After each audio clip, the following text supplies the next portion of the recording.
Ito naman guys yung pangalawa natin video guys is naglalakad pa rin tayo guys. Bali guys, andito na po ako sa Maynila guys, sa malapit sa Malati guys.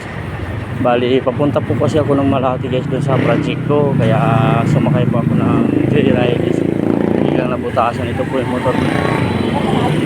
Oh sige, salamat ka lang. Sige, hayaan mo na, sige na. Lakad na ako basta punta ka lang. Papunta ako doon sa may simbahan. Papunta sa isang may kanan nila. Oo, sige. Basta hanapin kita, punta ka lang. Yun. Balitan natin yan.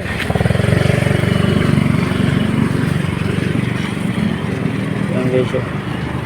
Walang-wala na talaga guys ang gulong niya guys, parang bulok na. Ngayon guys, nagkataon guys na wala daw sa pera. Paano daw iisipin niya, paano umuwi, i-flat ang gulong niya, napakalayo siya, sa Las Piñas pa daw siya. Yan dito kayo ngayon sa Malati na hindi na guys. Kaya naisip ko guys, sabi ko tulungan ko itong tao na to, hindi naman mahirap tumulong. Meron naman tayo konti, kaya tulong tayo guys. Papapalitan natin yung gulong niya ng bago para at least makapagbiyahe siya ng maayos.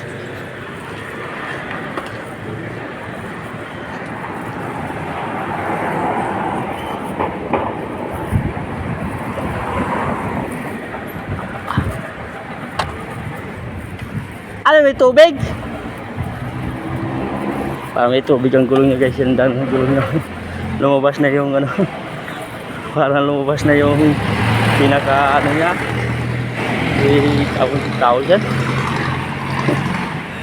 Okay guys, o kaya video ako ulit guys, huwag malapit na kayo magpalit ng gulong. Naghahanap pa kami guys ng pabukanisa guys eh. First time ko maglakad ng ganito kalayo. Layo-layo ko nang linakad guys. Kanina pa kayo naghahanap guys ng papalitan namin ng gulong dito. Kanina pa kayo naghahanap ng motor shop. Alay lakad.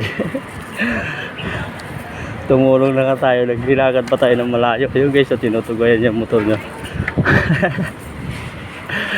Alam mo guys, pasyalan ko video guys. Baka wala akong mga pabili ng mga gulong dyan. Sabihin nyo sa akin, bibila ko kayo ng mga gulong.